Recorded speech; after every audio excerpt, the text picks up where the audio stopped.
Wow, congratulations. What an atmosphere in that arena. In Switzerland, especially in Zug, hockey was played very early on. Just look at the equipment they used to wear. The times at the hockey game were always recorded precisely. Even the stages of the moon were recorded perfectly. Today, the Zeitraum is the landmark of the city of Zug. Now this is where the Zuger cherry pie was invented. A real specialty. Look at it.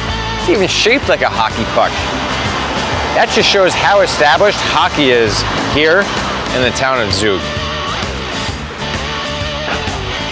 Look, this is where Zug plays hockey today. EV Zug is celebrating 50 years this year.